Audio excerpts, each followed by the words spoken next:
Alright guys, so I do have every Death album that Chuck did before he passed away. And I even have the Live in LA DVD and the CD, and I have an original press of Control Denied. I have a Decibel issue that has like a 12-page history about Death and Chuck, and you know how he defined the death metal genre and all that, and why he's the godfather of death. And this is the only Death t-shirt I have. That's all it's got on there, just a white logo. It's a pretty cool shirt. But this, I got, this is an original pressing of Scream Bloody Gore. It's not remastered or anything. By Combat 1987. And I didn't even realize this until after I picked this up, but the cover art was done by Ed Repka. But yeah, this is my original press of Scream Bloody Gore that I actually got at Hot Topic, which I thought was pretty crazy. I didn't think that I would ever find anything like that at Hot Topic, but... And this is Leprosy. This is also an original press of Leprosy from Combat.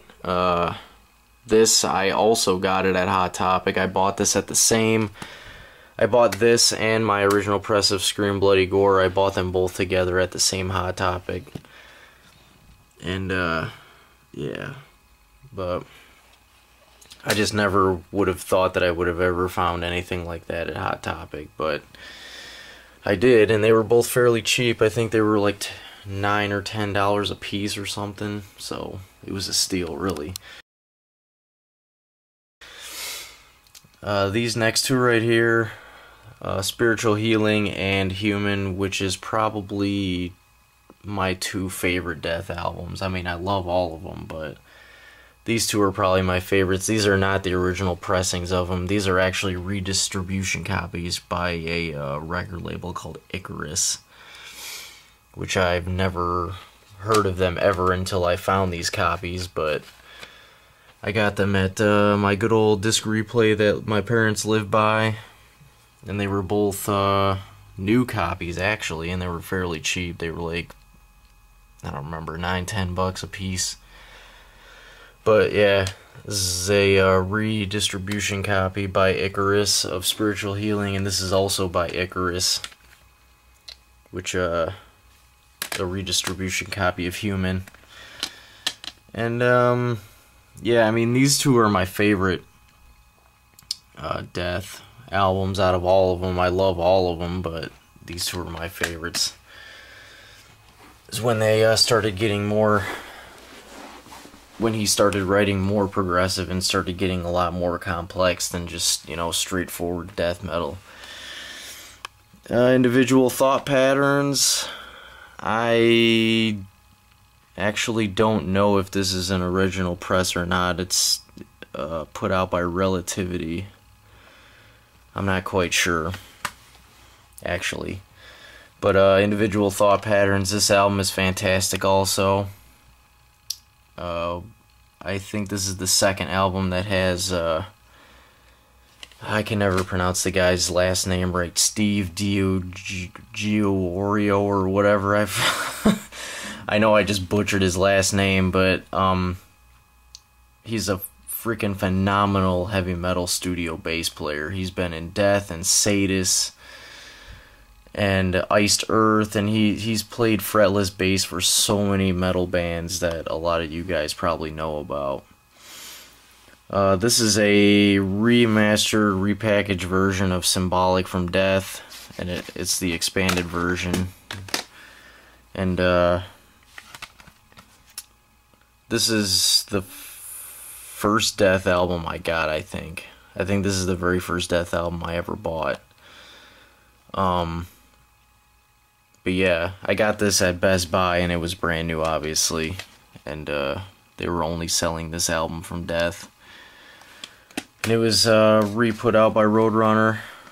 So it's the, like I said, the extended repackaged version of Symbolic. I've practiced and played along with this album so many times.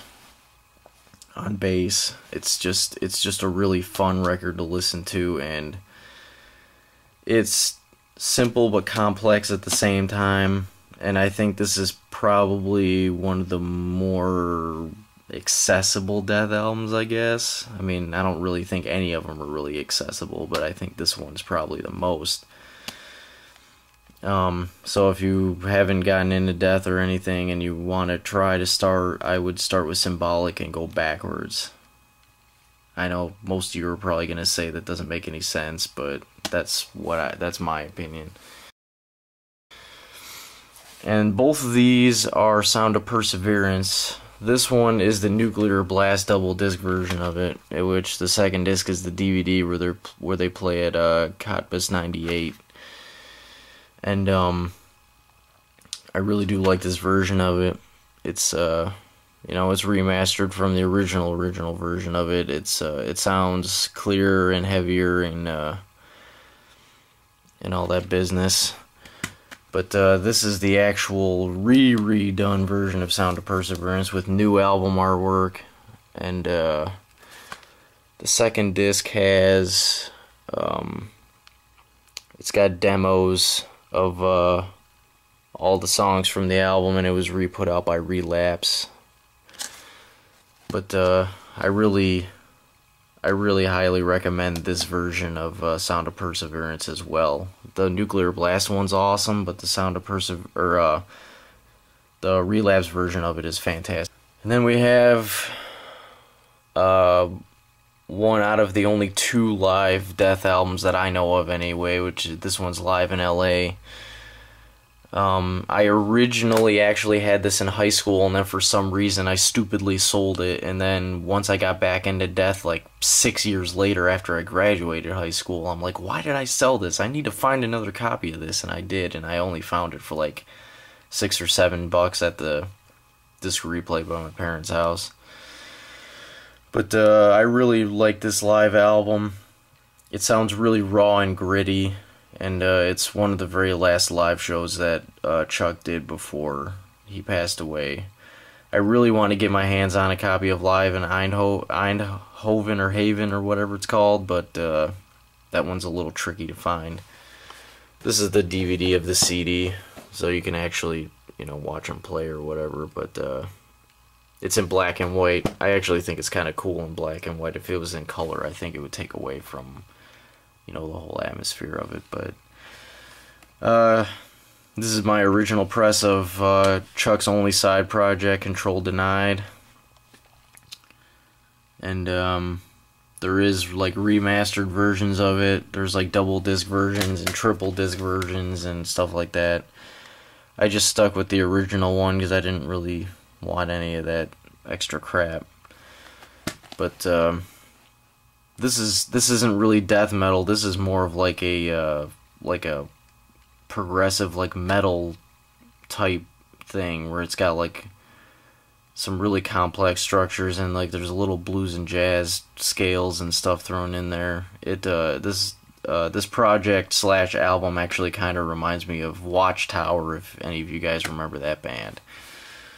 But that's it, guys. That's my Death collection. It doesn't look very big, but this is really all the main material that Death did before Chuck passed away, so I mean this is actually pretty complete. But thanks for watching, guys, and keep it heavy.